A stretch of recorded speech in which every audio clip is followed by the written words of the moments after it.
Hai, Assalamualaikum. Saya Nur Balki Syahira binti Najri dari kelas BA 111 2D dan saya menjadi wakil kepada kumpulan saya. Pada hari ini, kumpulan saya ingin membuat pemetangan tentang etika dan peradaban dalam masyarakat kepelbagaian. Kami telah bekerjasama ketika membuat slide pemetangan ini. Ahli-ahli kumpulan saya terdiri daripada saya, Nur Balki Syahira binti Najri, Fairuz Naziha binti Ahmad Jailani, Tengku Farah Sofia binti Tengku Aziz dan Nur Syazuna binti Kaharudin. Saya Fairuz Naziha binti Ahmad Jailani. Pada hari ini, saya akan menerangkan serba sedikit tentang slide pengenalan etika dan peradaban masyarakat kepelbagaian. Istilah peradaban yang berasal daripada bahasa Arab telah digunakan bagi menjelaskan maksud ketamadunan. Seperti yang kita tahu, etika adalah konsep moral dan nilai-nilai akhlak individu atau masyarakat yang membawa kepada kebaikan atau keburukan. Saya berkata sedemikian kerana seperti yang kita sedia maklum, masyarakat zaman moden ini lebih mementingkan kehendak untuk mengejar impian dan mengecapi kehidupan materialistik yang telah menjadi keutamaan hidup zaman ini. Sehingga akhlak, adab dan maruah dalam diri seseorang boleh hilang begitu sahaja. Seterusnya, peradaban pula bermaksud sistem dan tahap perkembangan sosial sesuatu bangsa, kemajuan sosial sesuatu bangsa. Sehubungan dengan itu, zaman moden ini, masyarakat yang berbilang kaum boleh berinteraksi sesama mereka dengan mudah kerana adanya teknologi canggih seperti telefon pintar, komputer riba dan sebagainya. Untuk pengetahuan anda semua, wujudnya etika dan peradaban kepelbagaian masyarakat kini telah bermula sejak ramainya yang berhijrah ke tanah Melayu. Oleh hal itu, terbentuklah interaksi sosial antara masyarakat dan wujud pencampuran budaya dan agama sejak zaman prakolonial dalam kalangan kaum Melayu, Cina dan India.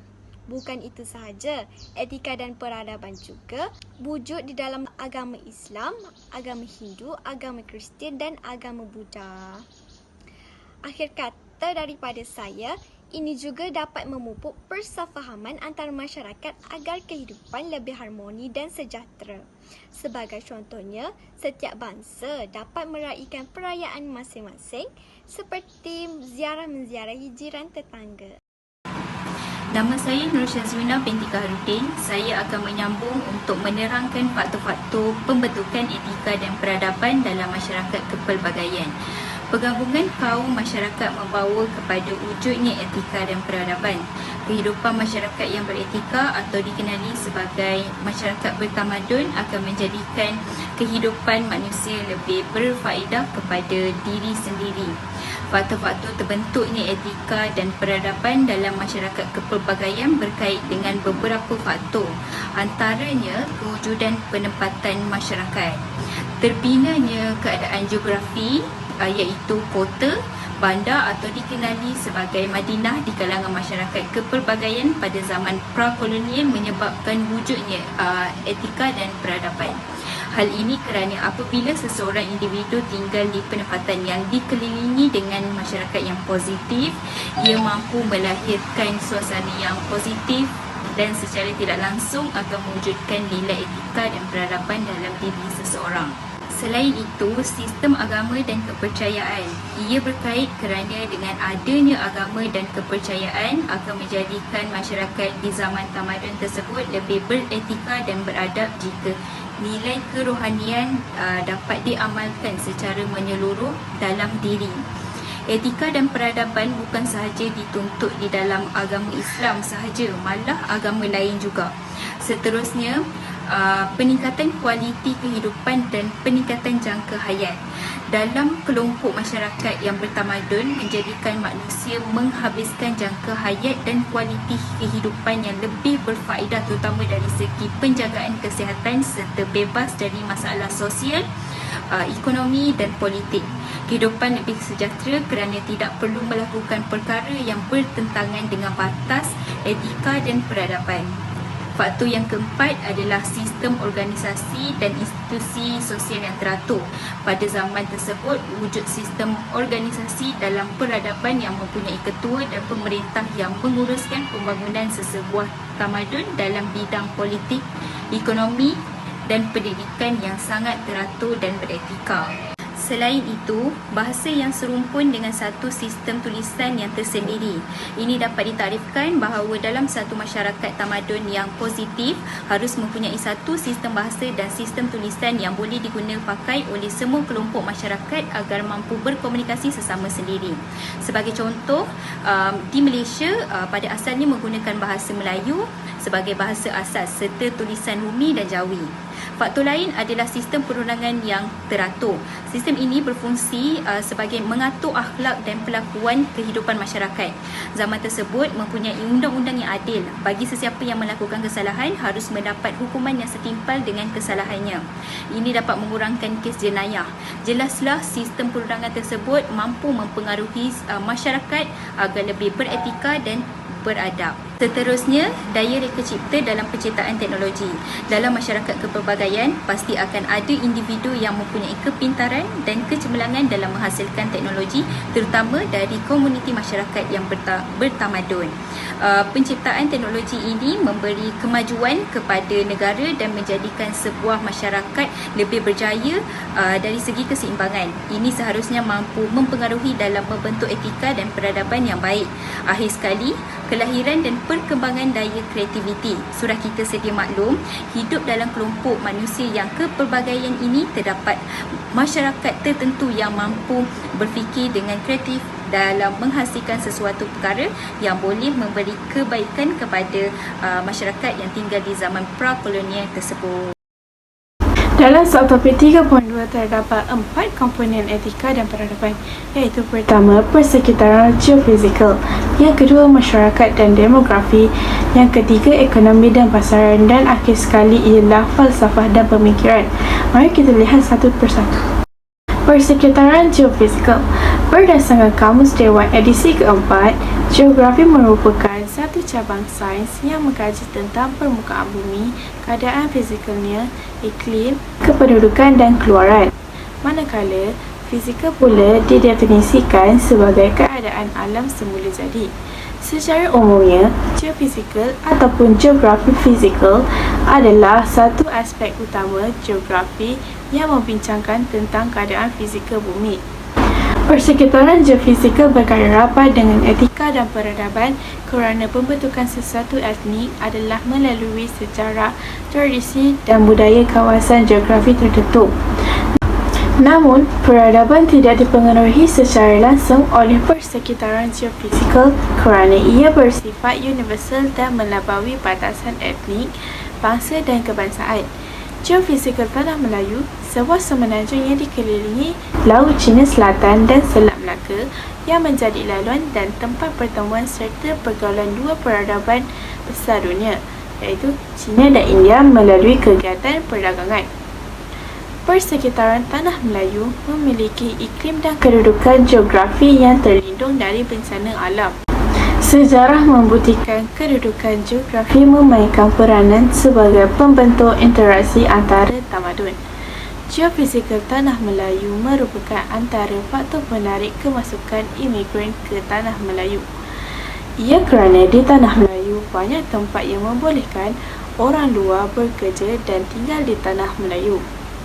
Antaranya ialah Tanah Melayu banyak kerja pembinaan yang memerlukan tenaga buruh yang ramai. Maka, mereka lebih tertarik apabila Tanah Melayu memberi keizinan untuk tinggal dan bekerja di Tanah Melayu. Selain itu, sumber dan produk pertanian dari Tanah Melayu menjadi asas dagangan dengan peradaban yang lain. Peradaban Malaysia adalah penyulaman peradaban majmuk dunia melalui difusi budaya.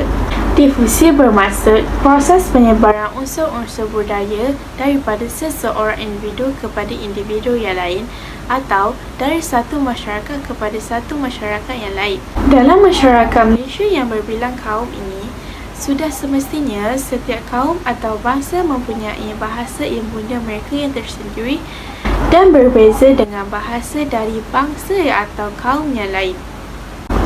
Dalam hal ini, difusi budaya telah berlaku di mana di dalam perlembagaan telah termaktub bahawa bahasa Melayu adalah bahasa rasmi bagi negara Malaysia. Ini bermaksud setiap rakyat Malaysia perlu mempelajari dan memahami bahasa Melayu. Walau bagaimanapun, ini tidak bermaksud setiap rakyat bukan Melayu tidak boleh bertutur dalam bahasa ibunda mereka.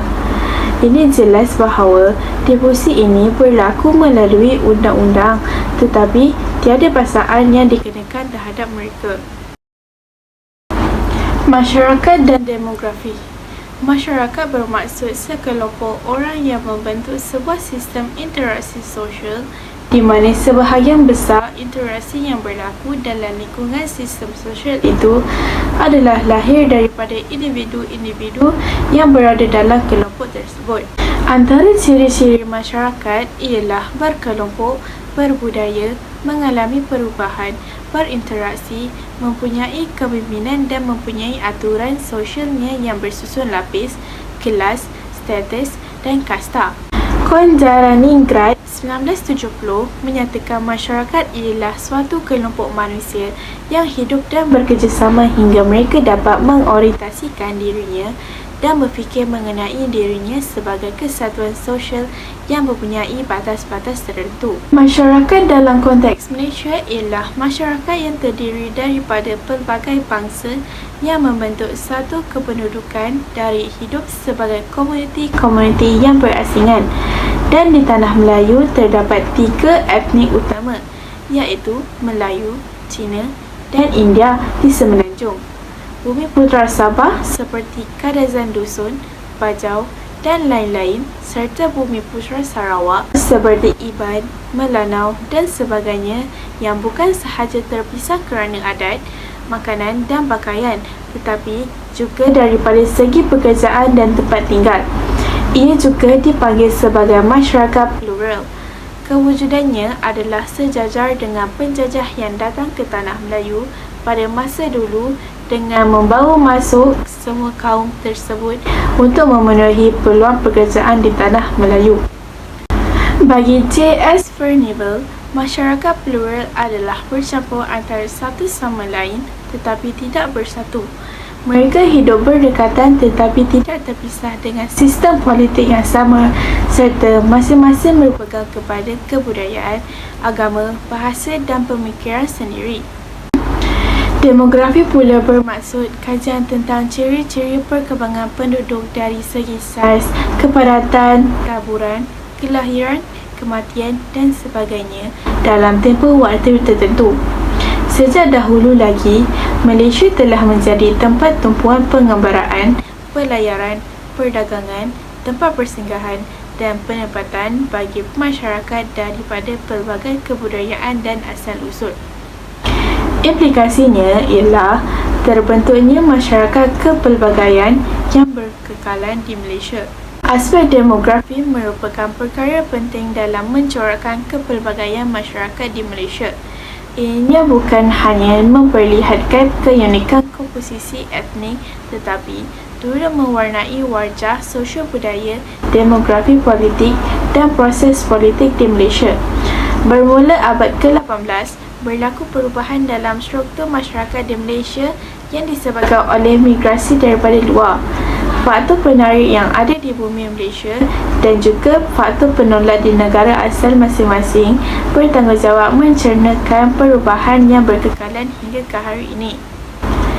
Migrasi berlaku sedikit demi sedikit sebelum penjajahan barat tetapi berleluasa setelah penjajahan berlaku.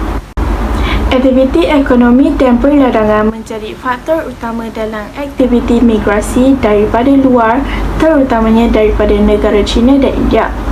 Terdapat 6 proses kemasukan imigran daripada luar yang berlaku secara berterusan mewujudkan masyarakat berbilang kaum, ras dan etnik di Malaysia. Kehadiran kelompok-kelompok ini menjadikan Malaysia sebuah negara yang kaya dengan budaya, adat resam, bahasa dan latar belakang kebudayaan yang berlainan.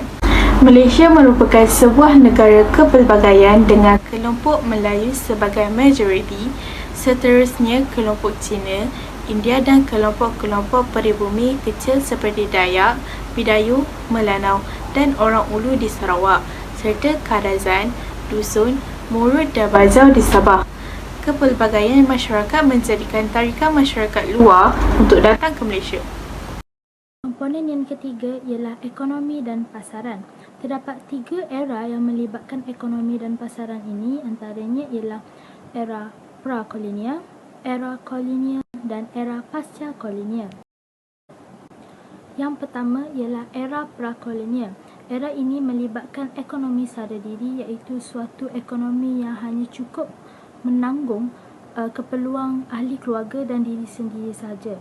Dan di era ini juga, penduduk tempatan ada menggunakan satu sistem yang dipanggil sebagai sistem barter.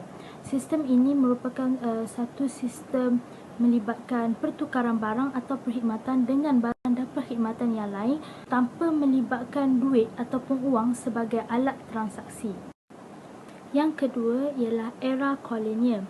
Pada era inilah bermulanya perkembangan biji timah dan pertumbuhan pesak pokok getah di tanah Melayu. Pada awalnya, hanya biji timah sahaja yang diperkembangkan di tanah Melayu ini. Penduduk tempatan hanya giat menawarkan biji timah itu kepada pedagang-pedagang luar negara.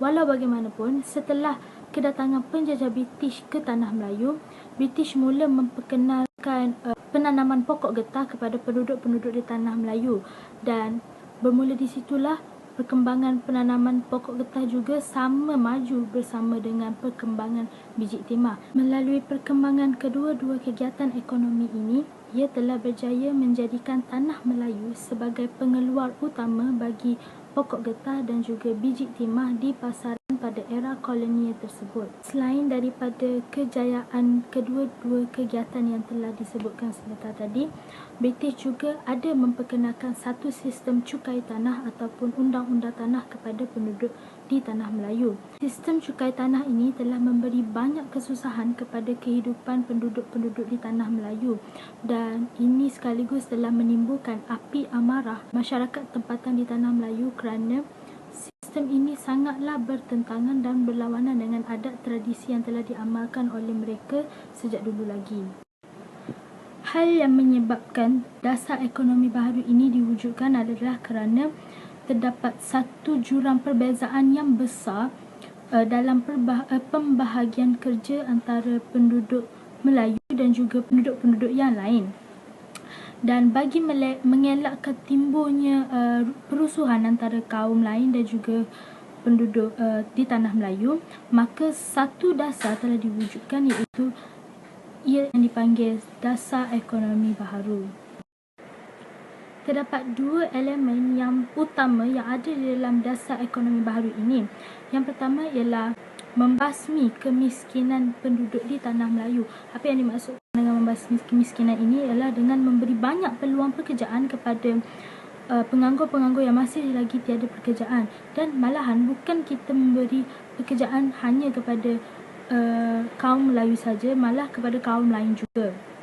Dan yang kedua ialah membuat pembentukan baru masyarakat di tanah Melayu, iaitu organisasi yang baru bagi menghapus segala sifat-sifat perkauman yang ada di dalam diri setiap kaum. Komponen yang keempat ialah falsafah dan pemikiran.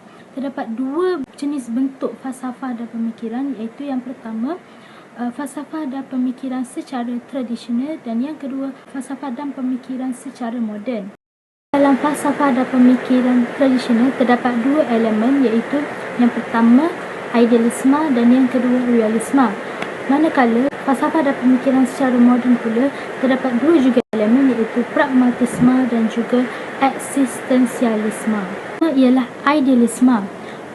Idealisme ini ia melibatkan minda kita dan juga fikiran kita, dan beranggapan bahawa semua benda hanya boleh difahami jika melibatkan akal fikiran kita, idea kita dan pandangan kita, dan bukan melibatkan perlakuan kita ataupun sesuatu yang bersifat kebendaan atau material. Yang kedua ialah realisme. Realisme ini dia melibatkan kebendaan ataupun material dan sama sekali tidak melibatkan fikiran kita, idea atau pandangan. Tidak sama sekali. Dan dia sangatlah bertentangan dengan falsafah idealisme yang saya sebutkan sebentar tadi. Falsafah realisme ini beranggapan bahawa semua benda hanya boleh difahami jika kita melihatnya secara langsung dan menyentuhnya secara langsung seperti secara fizikal dan bukan secara pandangan ataupun fikiran kita.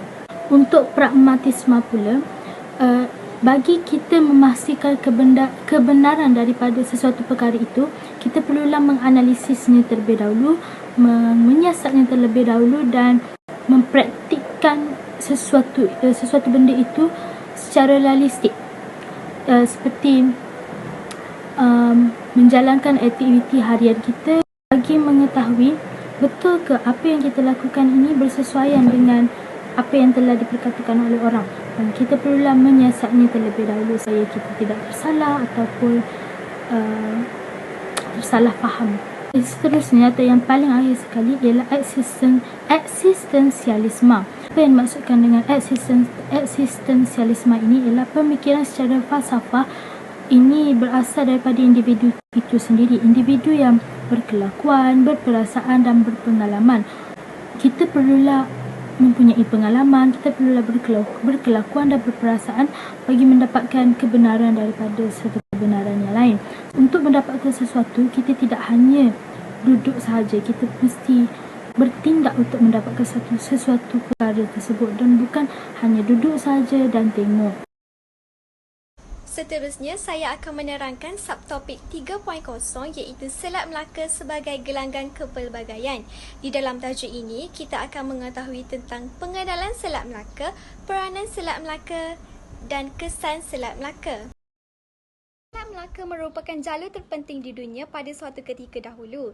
Ia adalah perairan sempit yang memisahkan semenanjung Malaysia dan Pulau Sumatera Indonesia yang mempunyai panjang sejauh 580 meter bersamaan 930 kilometer. Selat Melaka juga menjadi laluan perdagangan maritim antara India dan China untuk memasarkan rempah ratus mereka.